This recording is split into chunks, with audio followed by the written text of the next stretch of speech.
بسم الله والصلاة والسلام على رسول الله. أهلا ومرحبا بكم. Audio Jungle. Audio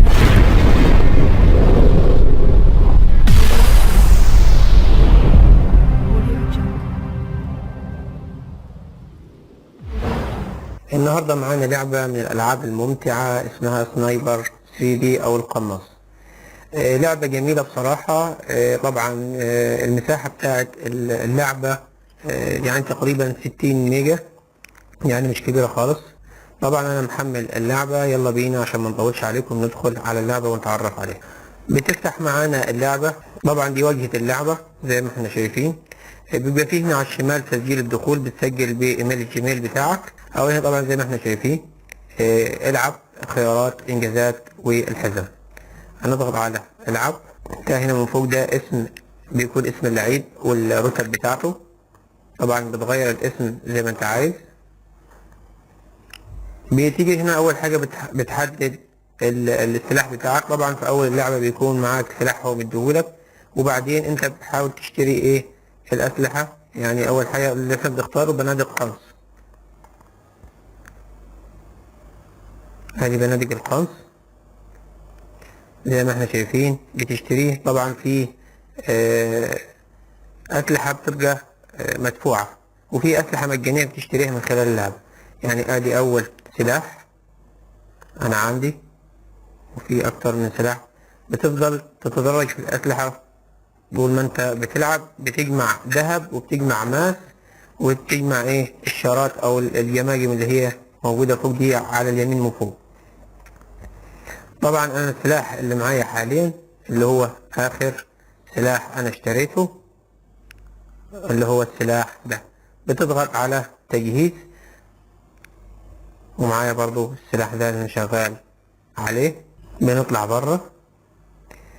دي بتبقى حاجة اسمها الترجيات. الترجيات دي طبعا انت السلاح ما بتشتريهوش كامل بالنسبة لكل المحتويات اللي فيه. يعني لو شفنا مثلا هنا اخر سلاح انا عندي اللي هو السلاح ده. السلاح ده في حاجات كتير بتبقى ناقصة فيه، يعني الخزنة، المنظار، المقبض، الجسم، الذخيرة، الفوهة، وكاتم الصوت.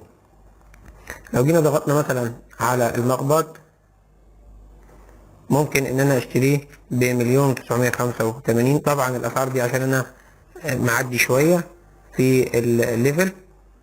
لو ضغطت عليه كده وضغطت تأكيد، هلاقي الكوينز عندي ايه بتقل اهي فوق. كذلك المنظار والجسم. اهم حاجة ما تحاولش تعدي، لو احنا شفنا كلمة المستوى دي، ما تحاولش ترجي السلاح بتاعك لبعد المستوى 7 او 6، لان بعد كده اصلا السلاح انت هتغيره وهتشتري سلاح تاني عشان يناسب المراحل اللي انت هتلعب فيها بعدين. العتاد طبعا اللي هي ايه زي الجلد، لون الجلد بتاعك ايه. طبعا اهم حاجة في العتاد انا بالنسبة لي يعني السترة، اللي هو جاهزية السترة. طبعا بيبقى معاك في الاول السترة عادية، وبترجيها طبعا الى ان تصل الى السترة دي. والسترة التانية دي طبعا الاخيرة دي بتشترك فيها بالبريميوم. البريميوم اللي احنا قلنا اشتراكات مدفوعة، فبالتالي انت لو مش تبع الاشتراكات المدفوعة هتعتمد على السترة دي. السترة دي كل فترة هتلاقي ايه بتحاول ترجيها عشان طبعا تبقى الاصابة بتاعتك، او لما حد يضرب عليك بعدين في الحرب ما تتصابش بسرعة او ما تموتش بسرعة. دي بالنسبة للسترة. الحاجة التانية المهمة في العتاد اللي هي الرأس.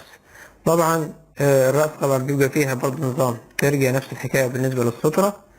بتفضل ترجي لغاية آخر حاجة اللي هي بيطلب منك إنك تبقى في رتبة الدب، وبعد كده الأخيرة دي اللي هي في البريميوم. طبعا إحنا هتبقى آخر حاجة بالنسبة لنا اللي هي إيه الخوذة دي اللي هي إيه عايزة منك إنك تبقى في رتبة الدب.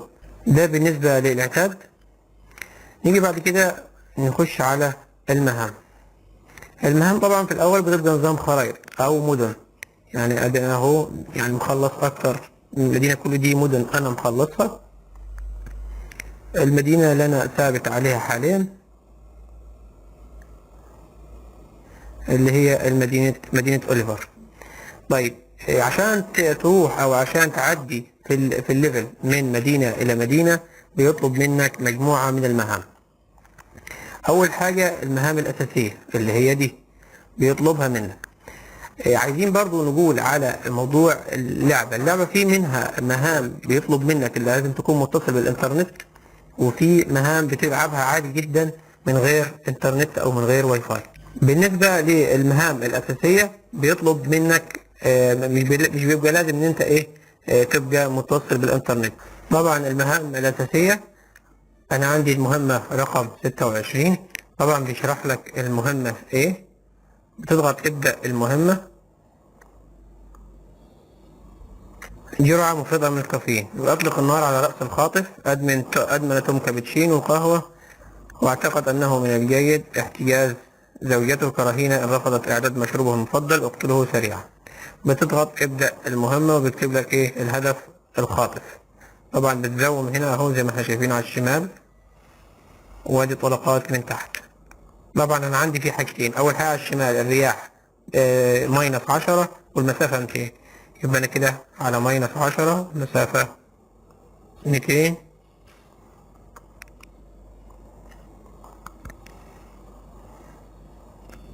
تمام كده انهيت المهمة واداني المكافأة بتاعتي 815 و40 علشان طلقات الرأس.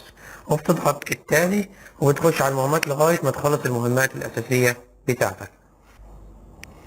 بتضغط تاني على المهام. بعد كده في العمليات الخاصة. العمليات الخاصة طبعا دي بيبقى عندك في كل خريطة 5 عمليات. طبعا أنا عندي عشان في علامة هنا حمراء مش هينفع أبدأ المهمة دي، برضه نفس الحكاية بخلصها وباخد المكافأة. بعد كده في حاجة اسمها المهمة اليومية، برضه نفس الموضوع، دي بتتجدد كل يوم. بعد كده في مدى الرماية، برضه بيجيب لك يعني زي كده كأنك في ميدان رماية. بعد كده المستودع ده عبارة على المخازن. ده طبعا بيتغير من خريطة للتانية، في بيبقى مهام بتتغير يعني غير على المخازن، في بتبقى قنص على الرأس، يعني على حسب كل خريطة. بتضغط برضو ابدأ المهمة وبتعمل اللي مطلوب منك. بعد كده في حاجة اسمها عمليات خاصة. عمليات الخاصة دي انت بتنفذ هنا عمليات، وبعد كده يعني هو نضغط العب ذهاب. اول حاجة دخلنا اهو على اللعبة، بيقول اقتلهم جميعا احمي نفسك من موجة قادمة.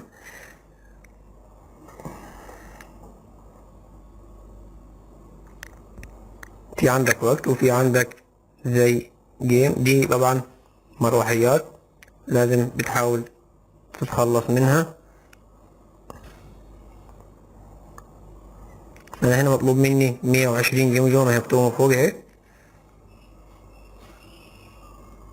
طبعا الطلق على الرأس، البراميل دي بتنفجر. الطلق على الرأس بيكتبني جمجمتين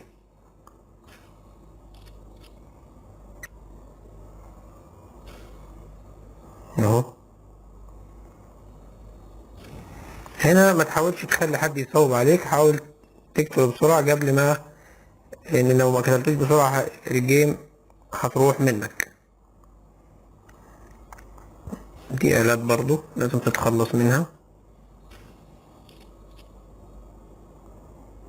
في وقت بيعد، الوقت خلص او انت عملت المهمة كده، المهمة خلاص خلصت. طالما كتب لك كلمة خطر دي من فوق، حاول تشوف مين اللي بيضرب عليك وتخلص منه بسرعة، عشان كده انت معرض انك تتضرب.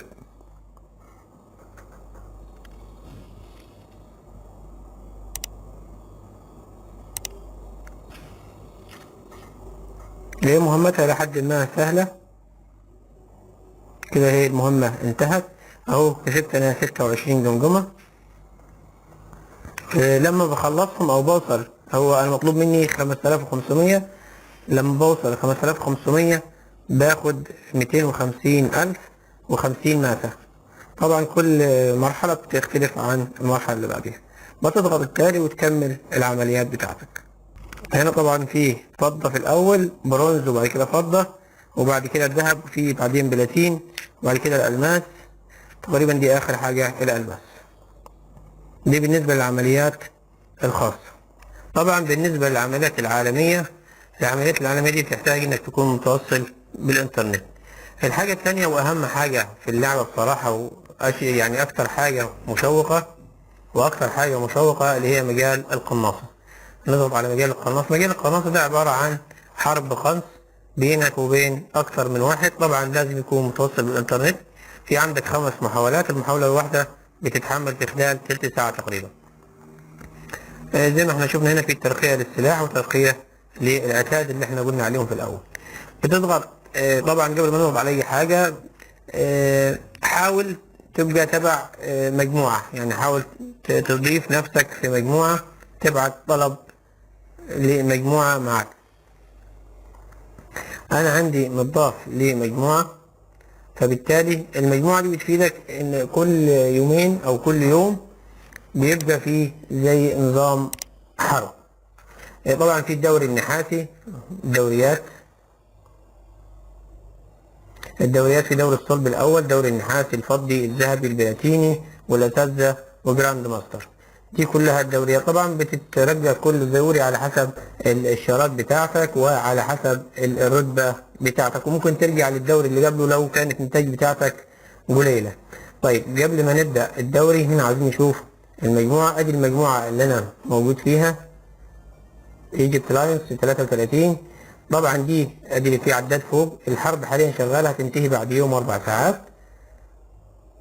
ودي الرتب. بتنتهي الحرب انت بتاخد ايه؟ بعد ما تنتهي الحرب لو كان فريقك هو الفايز بتاخد ذهب وبتاخد الماس وبتاخد الجمع دي.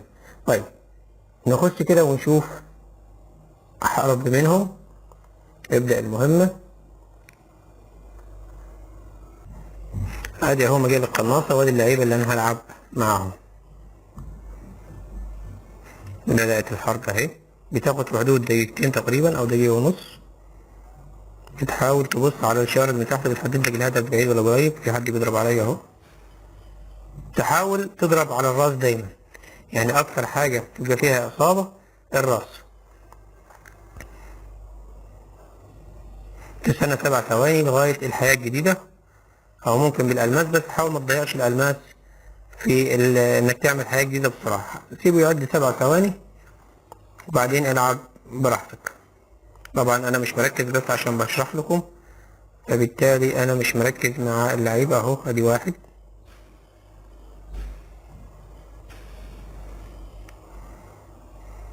هو، حد بيضرب عليا. ترتيبي حتى الان الثالث.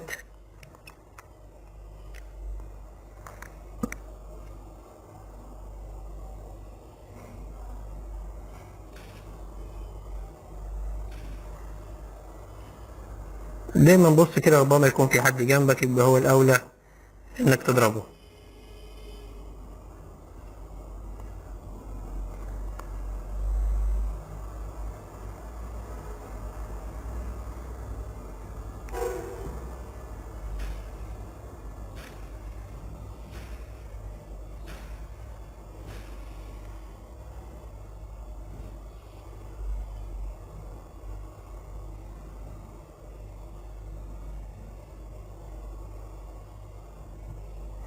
طبعا كل ما بيتطور سلاحك كل ما قوة السلاح بتاعك بيبقى أكبر، يعني قوة الضربة بتبقى أعلى.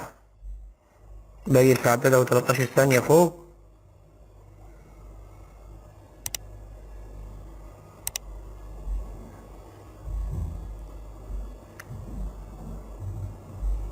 كده انتهت المهمة. زي ما احنا شايفين أنا خدت السادس برصيد 35. طبعا بيتضاف للحرب عشان في حرب شغالة دلوقتي في المجموعة اللي أنا فيها، بتضاف ليا في الرصيد بتاعي وبتعلي الترتيب بتاعي في الحرب.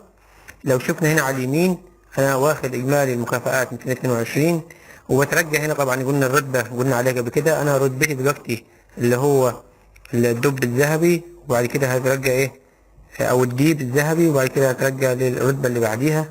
طبعا لسه لغاية ما نخلص. وهنا النقاط من تحت، وده مكاني طبعا السادس. بتضغط التالي وبتدخل على المهمة اللي بعديها. اللعبة بصراحة جميلة، مساحتها مش كبيرة، ولعبة شيقة بصراحة. اتمنى ان شاء الله يكون الشرح عجبكم، ما اكونش طولت عليكم. انا حاولت اوضح كل حاجه في اللعبه، لان بصراحه دورت على حد يشرح اللعبه في الاول، ما كانش في اي حد شرح اللعبه بشكل الى حد ما كبير او حد أو بشكل كامل. اتمنى لو في اي سؤال عندكم يا ريت تسيبوه لي في التعليق تحت الفيديو. السلام عليكم ورحمه الله وبركاته. لا تنسوا تضغطوا اشتراك وعلامة الجرس ليصلكم كل جديد.